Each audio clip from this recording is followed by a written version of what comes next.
Olá, sou o pastor Murilo, estou aqui mais uma vez para trazer uma palavra de conforto e esperança para o teu coração. O nosso bate-papo de hoje nós vamos falar para você, para que você não duvide, porque Deus cuida de você. E hoje eu acho que não haverá mais dúvidas. Deus te ama e cuida de você. Peça a Deus, como pediu Ezequias, 2 Reis 19 e 16, e Deus abrirá os olhos, inclinará os ouvidos e olhará e ouvirá o teu clamor. Examinando a Bíblia Sagrada, não resta dúvida, porque Deus amou o mundo de tal maneira que deu seu Filho unigênito para que todo aquele que nele crê não pereça, mas tenha a vida eterna, como vemos em João capítulo 3, 16, capítulo 15, versículo 9 e 1 João 4, versículo 19. Foi assim desde sempre, queridos.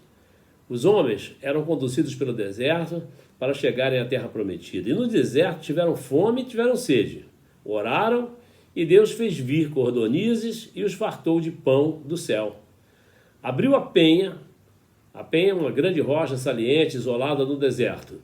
E dela correram águas, correram pelos lugares secos como um rio, porque se lembrou da sua santa palavra e de Abraão, seu servo, como vemos em Salmos 105, 40, 42. Com a mesma intensidade do amor de Deus Pai, assim nos ama o Deus Filho.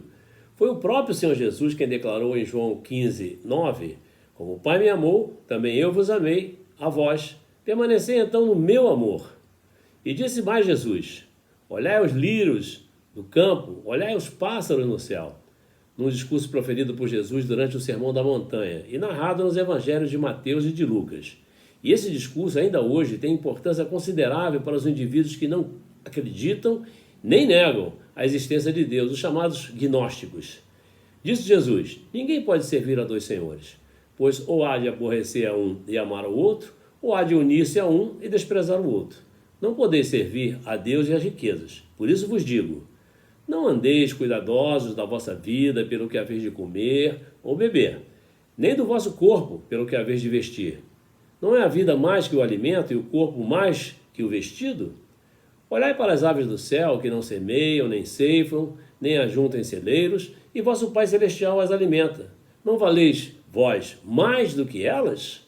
Qual de vós, por mais ansioso que esteja, pode acrescentar um cúbito à sua estatura? Por que andais ansiosos pelo que haveis de vestir? Considerai como crescem os lírios do campo, eles não trabalham nem fiam, contudo vos digo que nem Salomão, em toda a sua glória, se vestiu como um deles. Se Deus assim veste a erva do campo, que hoje existe e amanhã é lançada no forno, quanto mais a vós, homens de pouca fé. Assim não andeis ansiosos, dizendo que havemos de comer, ou que havemos de beber, ou ainda, com que nos haveremos de vestir? Pois os gentios é que procuram todas essas coisas. Porque vosso Pai Celestial sabe que precisais de todas elas. Mas buscai primeiramente o seu reino e a sua justiça, e todas essas coisas vos serão acrescentadas, como vemos em Mateus 6, 24, 33. A versão de Lucas diz o seguinte, mas Deus disse, insensato, esta noite te exigirão a tua alma, e as coisas que ajuntaste, para que serão? Assim é que aquele que entesoura para si e não é rico para com Deus.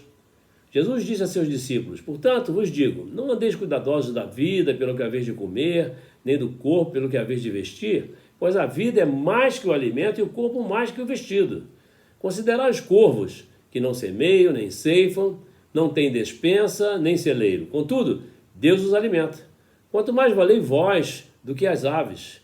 Qual de vós, por mais ansioso que esteja, pode acrescentar um cúbito à sua estatura? Se, pois, não podeis fazer nem as coisas mínimas, por que estáis ansiosos pelas outras? Considerai os lírios, como não trabalham nem fiam, contudo, vos digo que nem Salomão, em toda a sua glória, se vestiu como um deles.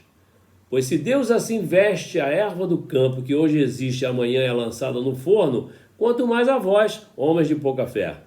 Não procureis o que haveis de comer ou beber, nem andeis solícitos, porque os homens do mundo é que procuram todas essas coisas. Mas vosso Pai sabe que precisas delas.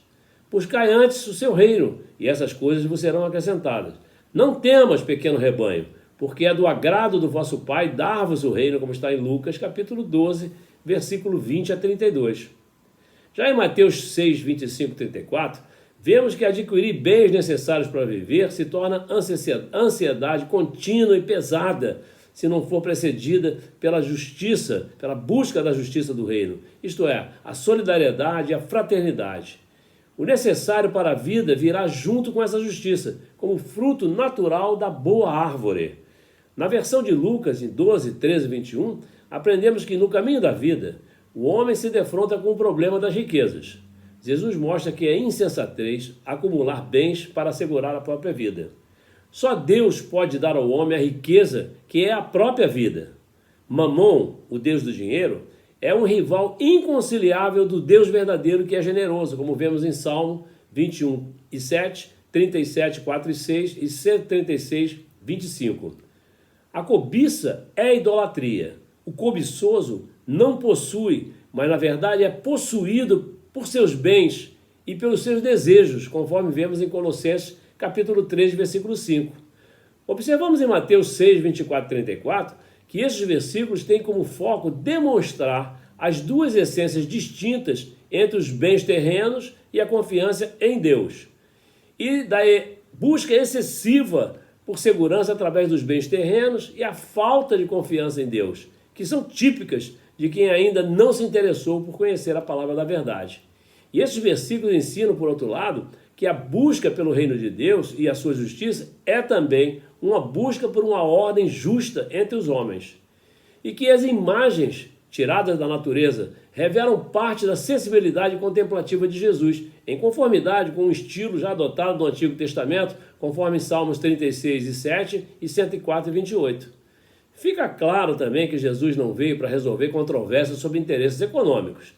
Jesus ensina a dar mais do que pedir e é contrário à submissão da vida na busca pelas posses que vicia as relações humanas. Aprendemos em Salmos 49, 6 e 20 que aqueles que confiam na sua fazenda e se gloriam na multidão das suas riquezas, nenhum deles, de modo nenhum, pode salvar a seu irmão, ou dar a Deus o resgate do seu irmão, para que viva para sempre e não seja corrupção. Porque ele, Deus, vê que os sábios morrem, perecem igualmente tanto o louco como o brutal e deixam a outros os seus bens. O seu pensamento interior é que as suas casas serão perpétuas e as suas habitações de geração em geração. Dão às suas terras seus próprios nomes. Todavia o homem que está em honra não permanece na terra para sempre. Antes é como os animais que perecem. Como ovelhas são postas na sepultura. A morte se alimentará deles e os retos terão domínio sobre eles na manhã. E a sua formosura se consumirá na sepultura, que é a habitação deles. Mas Deus remirá a minha alma do poder da sepultura, pois me receberá. Aleluia. Não temas quando alguém se enriquece, quando a glória da sua casa engrandece. Porque quando morrer, nada levará consigo, nem a sua glória o acompanhará. O homem que está em honra e não tem entendimento é semelhante aos animais, que perecem, como vemos em Salmos 49, 6 e 20. Lucas 12, 16 e 21 nos mostra que essa parábola é uma crítica à confiança nas riquezas, conforme Salmos 49, 7, 18 e 19, 52 e 9 e Provérbios 11 e 28. E nos revela ainda também que o ideal de vida do personagem é comer, beber e desfrutar, conforme Jeremias 22, 13 e 19, Eclesiastes 2, 24 e 26, 3, 13, 8 e 15. E que a vida é algo que Deus empresta aos homens, e mesmo os ricos terão que devolvê-la. Rico para Deus é aquele que ajuda o próximo, porque ao Senhor empresta o que se compadece do pobre. Deus lhe pagará o seu benefício, conforme vemos em Provérbios 19 e 17. Em Lucas 12, 22 e 34, observamos que o discurso de Jesus foi dirigido aos seus discípulos, portanto, dirigido àqueles que, como eu e você, iriam se dedicar e vão se dedicar à pregação do Evangelho. Aprendemos nesses versículos que a ansiedade é prejudicial àqueles que se dedicam à pregação do Evangelho.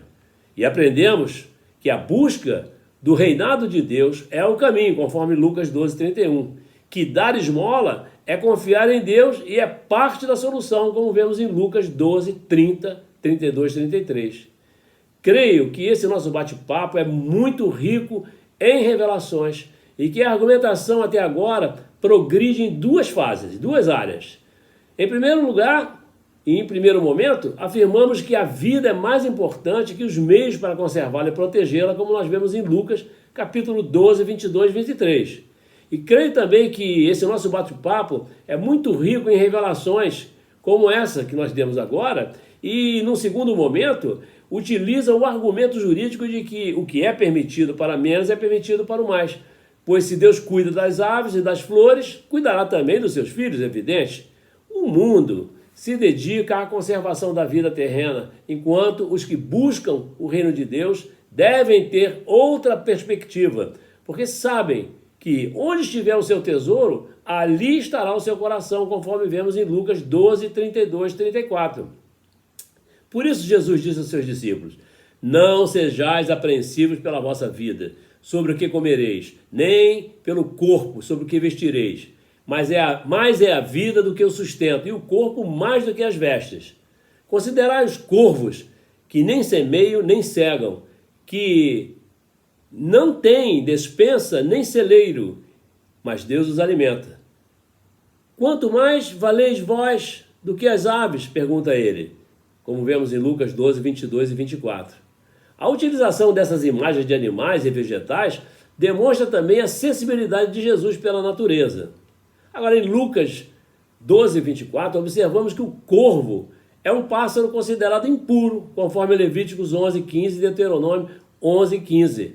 Mesmo assim, Deus o alimenta, como vemos em Salmo 147, 9 e Jó 38, 41. E assim mesmo, designou um corvo para alimentar o profeta Elias, conforme vemos em 1 Reis 17, 4 e 6. Por fim, essa parábola confirma que o coração é visto nos textos bíblicos como o centro da vida consciente e livre, e que o tesouro é aquilo que polariza o interesse e alimenta a atividade da mente do homem. Portanto, nosso bate-papo mostra que devemos guardar nosso tesouro num lugar superior, que ultrapasse o limite desta vida, e esse lugar é o reino de Deus. Busque em primeiro lugar o reino de Deus e sua justiça, como está em Mateus 6,33, porque Deus Pai se agradou em te dar o reino, conforme vemos em Lucas 12, 31 e 32. Deus é o Deus da provisão. Assim como alimentou as aves e vestiu os lírios, assim cuidará de você e de mim. Não duvide, Deus cuida de você e de mim. Pronto, nosso bate-papo fica por aqui. Graça e paz, Deus te abençoe.